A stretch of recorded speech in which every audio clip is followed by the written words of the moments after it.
मुहामुही में आपका एक बार फिर से स्वागत है। आज हमारे साथ हैं योग गुरु बाबा रामदेव जी। जानकारी मिल रही है कि आप रामनवमी पर जो है एक नई पार्टी का कोई ऐलान बेलान करने वाले हैं, ये 19 अप्रैल को। ये आपको कहाँ से जानकारी मिल रही है? जानकारी मिल जाती है बाबा, हमारे तो सूत्र होते हैं, हम लोग पत्रकार हैं, मीडिया कर्मी हैं। आप इसकी पुष्टि कर सकते हैं ना? देखिए, हम ये चाहते हैं कि देश में एक आदर्श राजनीतिक व्यवस्था हो। जी जी जी। और उस आदर्श राजनीतिक व्यवस्था के लिए देश में क्या होना चाहिए, क्योंकि दलगत निष्ठाएं लोगों की लगभग समाप्त हो रही है, क्योंकि अधिकांश राजनीतिक दलों ने देश के लोगों के साथ धोखा किया, विश्वासघात किया और माफिया राज कायम किया है। तो देश में लाखों करोड़ रुपए का काला धन लूटा जा चुका है, जिसमें 10% ही बाहर गया, वो 100 से 150 लाख करोड़ रुपए। देश के अंदर 90% अर्थात 900 से करीब 1350 लाख करोड़ रुपए जो इलीगल लैंड में, इलीगल माइनिंग में, illegal land infrastructure, real estate में, इलीगल ड्रग्स में, हेल्थ, एजुकेशन, पॉलिटिक्स, काले धंधों में काला धन लगा हुआ। माने इतना वैभवशाली देश, उसको लूट लिया कुछ चंद लोगों ने। बिल्कुल। और हर वर्ष अभी भी करीब 10 लाख करोड़ रुपए की लूट होती है। कुल 16 लाख करोड़ का बजट सेंट्रल गवर्नमेंट कहती है, उसमें 5 लाख करोड़ रुपए तो कर्ज में चला जाता है, 5 लाख करोड़ रुपए नौकरशाहों की और राजनेताओं की तनख्वाह आदि में चला जाता है। मात्र 5 लाख करोड़ रुपए देश के बजट के लिए खर्च होता है और उसमें भी करीब 80% करप्शन कर लिया जाता है। जल, जंगल, जमीन, भू संपदा और बजट के माध्यम से लूट होती है हर साल। यदि ये भ्रष्टाचार जो देश को दीमक की तरह खा रहा है, यदि इसको नहीं रोका गया तो ये जो चारों तरफ समाज में भूख, गरीबी, कुपोषण, महंगाई, बेरोजगारी बढ़ रही है और ये सामंतवादी ब्रिटिश अन्यायपूर्ण व्यवस्था चल रही है, उसको जब तक नहीं बदला जाएगा तब तक हिंदुस्तान को हक नहीं मिल सकता। और ये जो राजनीतिक पार्टियों का जो ताना बाना बोला जाए, वो खुद जो है एक तरह से माफियाओं के कंट्रोल में आ जाती है। बिल्कुल बिल्कुल। और कुछ राजनीतिक पार्टियों में कुछ चंद लोग भले भी होते हैं तो नीचे फिर वही दुष्ट लोग घुस जाते हैं। तो ये पूरे राजनीतिक व्यवस्था के शुद्धिकरण के लिए ये जरूरी है, विकल्प चाहिए। वो राजनीतिक विकल्प का स्वरूप क्या होना चाहिए, ये अभी जो है एक अंडर प्रोसेसिंग जो है प्रक्रिया है, लेकिन कुछ शुभ होना चाहिए देश के लिए। तो राजनीतिक विकल्प का स्वरूप क्या होगा, इस पर अभी विचार चल रहा है, लेकिन राजनीतिक विकल्प देना है ये बाबा रामदेव तय कर चुके हैं। देखिए, हम कहते हैं कि आदर्श राजनीतिक व्यवस्था और आदर्श राजनीतिक विकल्प, अब उसका ये एक बड़े शब्द है दोनों ही जी। एक आदर्श राजनीतिक व्यवस्था और एक आदर्श राजनीतिक विकल्प, जिससे कि देश हमारा बचे। हमारे लिए देश सबसे बड़ा है जी, पार्टियां सबसे बड़ी नहीं है। और आज देखिए कि पार्टियों में भी दलगत निष्ठाएं में क्या समाप्त हो रही हैं, दलों में भी कुछ अच्छे लोग हैं, उनके ऊपर विश्वास टिके हैं। तो बाबा आप तो सीधा सीधा बोलने वाले, अभी मैं आपको सीधी सीधी बात बनाने जा रहे हैं कि नहीं जा रहे हैं? सामाजिक और आध्यात्मिक क्षेत्र और राजनीतिक क्षेत्र में कुछ जो जिनके ऊपर देश के करोड़ों लोग भरोसा करते हैं, वो गिने चुने अंगुलियों पर गिने चुने लोग, उन सबको मिलकर के बैठ के सोचना पड़ेगा। और यदि वो सब सोचेंगे तो निश्चित रूप से कोई एक अच्छा रास्ता निकलेगा देश के लिए। इसलिए सीधे सीधे बोलते हुए भी अभी मैं सीधा बोलने की स्थिति में नहीं हूं, इसलिए मुझे संकेत में बात कहनी पड़ रही है, क्योंकि राजनीति एक बहुत ही गहरा विषय होता है, उसमें कुछ बातों को वक्त आने पर ही पूरा कहा जाता है। नहीं, ठीक है, मैं इसलिए ये सवाल आपसे कुरेद रहा हूं बार बार आपको, क्योंकि बिहार की धरती आंदोलनों की धरती है, बिहार की धरती पॉलिटिकल आंदोलनों की धरती है। तो यहाँ पर अगर आप कोई इरादा मन में रखकर जताएंगे तो मुझे यकीन है कि आप अपने इरादों में कामयाब होंगे, इसलिए प्लीज बोलिए आप। नहीं, देखिए, बिहार केवल राजनीतिक आंदोलनों की धरती नहीं है। भगवान महावीर से लेकर के, भगवान बुद्ध से लेकर के, गुरु नानक देव जी से लेकर के, और पीछे हम जाते हैं तो सारे ऋषि मुनि, विश्वामित्र आदि से लेकर के सब ऋषि मुनियों ने कि माता सीता से लेकर के और सारे, माने वैदिक काल हो, मध्य काल हो या पौराणिक काल हो या आधुनिक भारत हो, गुजरात जो है बिहार ने एक बड़ी भूमिका निभाई है।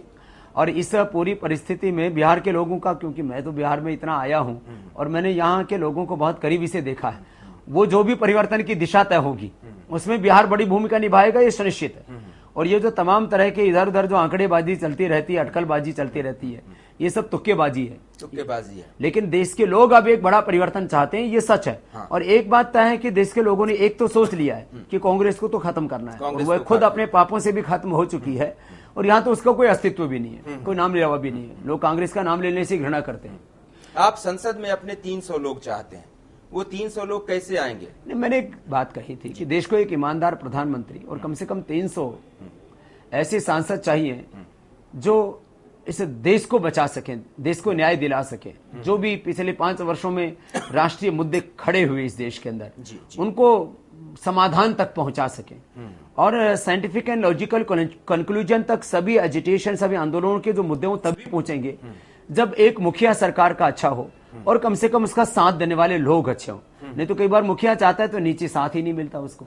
कई बार जो है सांसद चाहते हैं लेकिन जो ऊपर हाईकमान बैठा हुआ है वो जो है कॉर्पोरेट के इशारों पर चलता है या विदेशी लोगों के इशारे पर चलता है।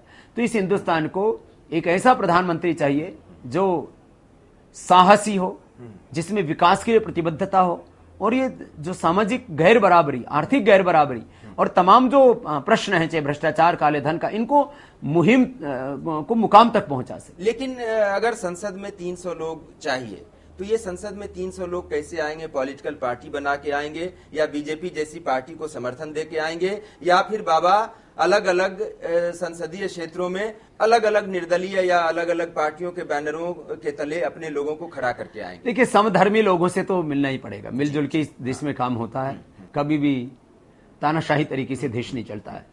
तो समधर्मी आइडियोलॉजी, प्रिंसिपल्स एंड कैरेक्टर। कुछ लोग कहते हैं बाबा हमारी आइडियोलॉजी तो आपसे मिलती है, हमारे प्रिंसिपल्स साथ, तो उसके साथ कैरेक्टर भी। आइडियोलॉजी, प्रिंसिपल्स एंड कैरेक्टर्स जिनके समान होंगे, इसलिए मैंने कहा समधर्मी लोगों को मिलके चलना पड़ेगा। तो पॉलिटिकल पार्टी चाहे आप बनाए न बनाए, लेकिन आप जो है अपने कैंडिडेट खड़े करेंगे या आप उन कैंडिडेट्स को अपना समर्थन और संरक्षण देंगे, राजनीतिक संरक्षण देंगे? हाँ, होगा ऐसा। तो ऐसा होगा और वो कम से कम 300 सीटों पर होगा। 300 से ज्यादा पर होगा। 300 तो जीतने का लक्ष्य है। 400 450 पर मेहनत की जाएगी तब ये बात सफल होगी और उसमें हम खुद जाएंगे एक एक कॉन्स्टिट्यूंसी में जाएंगे। बाबा चुनाव प्रचार करेंगे। गोविंदाचार्य से भी अभी हमारी बात हुई, पिछली दफा पटना आए थे तो उन्होंने बताया कि 50 देश भर के संगठनों को उन्होंने लामबंद किया है और ये 50 संगठनों में भी उन्होंने करीब 500 550 लोगों को आइडेंटिफाई किया है। तो क्या आप गोविंदाचार्य के संपर्क में है या वो आपके संपर्क में है? जी देखिए, गोविंद जी अच्छा सोचते हैं जी देश के लिए जी, उनके लिए हमारी शुभकामनाएं हैं।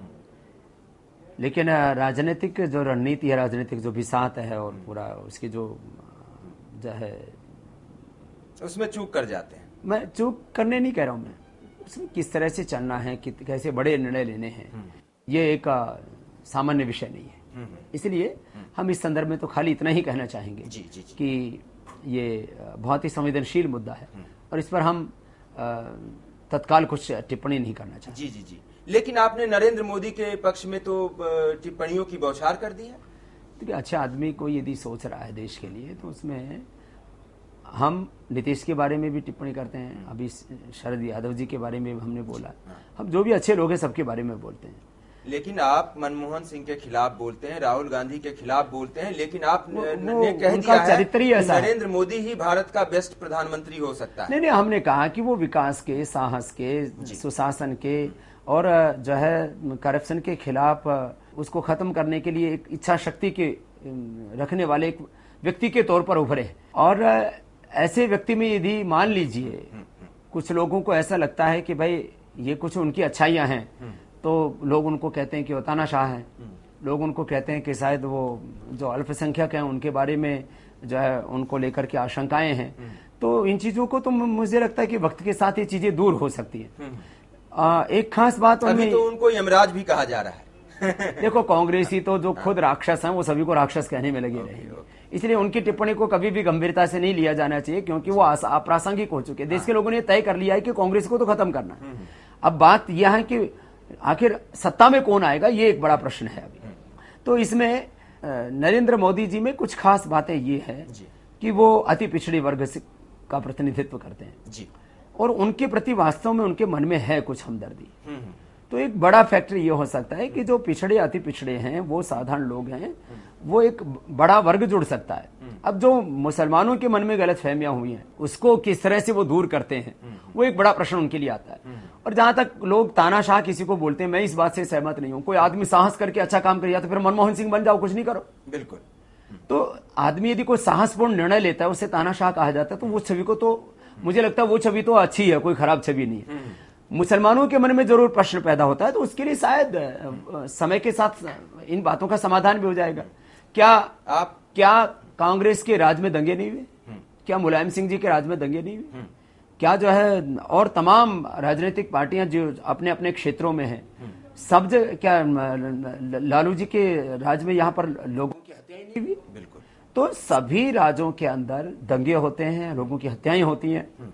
यह है कि एक बड़ा जो है उनके ऊपर वो एक परसेप्शन जुड़ गया है, तो उसको हटाने के लिए उनको क्या करना है वो सोचेंगे इसके बारे में। बाबा, आप योगी आदमी है, साधारण आदमी ऐसे नाक पकड़ता है, आप नाक को पीछे से हाथ ले जाकर पकड़ रहे हैं। नरेंद्र मोदी का समर्थन मतलब बीजेपी का समर्थन नहीं हुआ क्या? देखिए, बीजेपी की जो बैगेजेस हैं उनको वो खुद ढो रहे हैं, तो मैं क्यों ढोऊं किसी पार्टी के बैगेज जो है। उन्होंने जो भी देश के लोगों के साथ में जो उन्होंने निराशा दी है, तो मैं उसके लिए क्यों जिम्मेदार बनूं? बीजेपी ने देश के लोगों को निराश किया है। मैंने कहा कि सभी राजनीतिक पार्टियों ने कमोबेश निराश किया है। हाँ। और उनको लेकर के जो लोगों के मनों में अपेक्षाएं थी, यदि उन्होंने उन अपेक्षाओं में यदि कोई, मैंने कहा ना कि बड़े ये ऐसे सीधे सीधे, अब आप तो पत्रकार है ना, क्योंकि आप लोगों का तो काम ही है, अब हम लोगों को एक एक बात जो है, क्योंकि उसकी चोट बहुत दूर तक होती है। तो बीजेपी को लेकर के जो लोगों के मन के अंदर किसी भी तरह के प्रश्न है, निराशा है, हताशा है, या उनके मन में कोई भी विचार हैं उनको लेकर के, तो वो भी उनको मैं क्यों ढूंढूं? ठीक है, लेकिन अगर वो नरेंद्र मोदी को पीएम के कैंडिडेट के तौर पर आगे कर देते हैं तो बीजेपी को लेकर वो लोगों की निराशा कम हो जाएगी और आप बीजेपी को सपोर्ट कर देंगे। बाबा, हम देश जब नरेंद्र मोदी को सपोर्ट करेंगे तो बीजेपी को तो सपोर्ट आपको करना पड़ेगा ना। देखो, ये जो है समर्थन और विरोध वाला जो प्रश्न है, ये आगे बड़े रूप में खड़ा होगा। जी। तब इसको हम पूरा विस्तार से कह पाएंगे।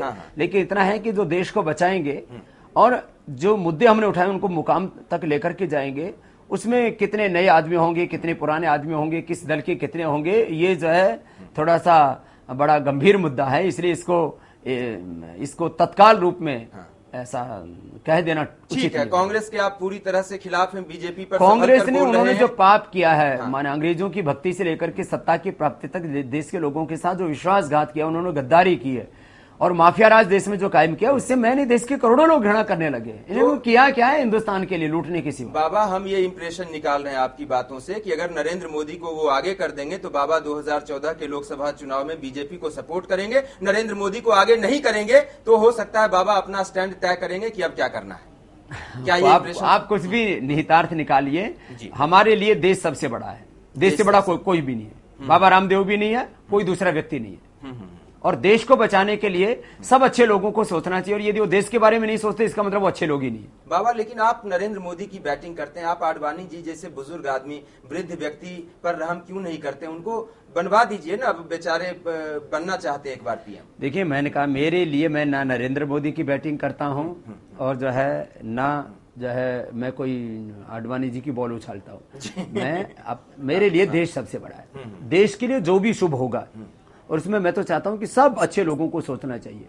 उसके अंदर नीतीश जी को भी सोचना चाहिए, शरद जी को भी सोचना चाहिए, चंद्रबाबू जी को भी सोचना चाहिए, नवीन पटनायक जी को भी सोचना चाहिए, ममता जी को भी सोचना चाहिए, और दूसरी पार्टियों में भी जितने भी अच्छे भले लोग हैं वो सारे के सारे सोचें। क्योंकि ये कांग्रेस का जो है गुंडा राज है, माफिया राज है, ये जो कांग्रेस का पाप है, इसको साफ करने की जिम्मेदारी सबकी है। बाबा रामदेव, आपसे ये बातचीत काफी दिलचस्प मोड़ पर है, आपसे ये चर्चा अभी हम जारी रखेंगे, लेकिन अभी वक्त है एक छोटे से ब्रेक का। ब्रेक के बाद लौटेंगे तो बाबा रामदेव से पूछेंगे कुछ और सीधे सवाल जिनके जवाब देश की जनता बाबा रामदेव से चाहती है। अब प्रधानमंत्री कहते हैं राहुल बाबू जब आएंगे तब हम कुर्सी छोड़ देंगे। अरे वो तुम्हारा नौकर है। इस देश के प्रधानमंत्री ने देश के लोकतांत्रिक पदों की गरिमा खत्म कर दी। तो मनमोहन सिंह की दुर्बलता का योग में भी कोई इलाज नहीं ना, ये दुर्योग चल रहा है। दुर्योग चल रहा है और विदेशी महिला के सामने नतमस्तक। देखिए, विदेशी महिला यदि देश से प्यार करती तो बात ठीक, लेकिन वो ऐसी बहू आई है हिंदुस्तान में जो ससुराल का सारा मार ले जाकर के पियर में भर देगी। वॉफर्स घोटाला हुआ, क्या पत्रोची, हाँ, वो सब माल लूट करके ले गएगा। उसको बचाने के लिए कौन आगे आई? और ये इनका फैमिली फ्रेंड है वो। और वहां से लेकर के अभी लास्ट घोटाला, हेलीकॉप्टर घोटाला, उसके भी तार वहीं से जुड़े हैं। ये तो सारा जग जाहिर है। और लाखों करोड़ रुपए जो लूटे हैं, इटली का बैंक यहीं खुलवा दिया है, जो इनका पैसा ले जाता है उस बैंक की शाखा ही खुला देगी भाई, यहाँ आने जाने में दिक्कत होती है। सोनिया गांधी ससुराल का माल जो है अपने मायके ले जा रही है, और राहुल गांधी से भी आपको बड़ी समस्या है। वो अभी नाबालिग है, नाबालिग है, नादान है, उम्र 42 साल हो गई है। बाबा, जरा खुल के बोल दीजिए, आप क्या कहना चाहते हैं? देखो अब वो कहते हैं मैं शादी नहीं करता। 42 साल होगी, 42 साल में शादी नहीं करता, या तो उनको कोई लड़की पसंद नहीं करती, या उनके जो है मेडिकल चेकअप हम करवाने वाले कौन होते हैं, उनका कोई शरीर में खामी हो गया तो या तो वो हमारी तरह से बाबा जी बन जाए।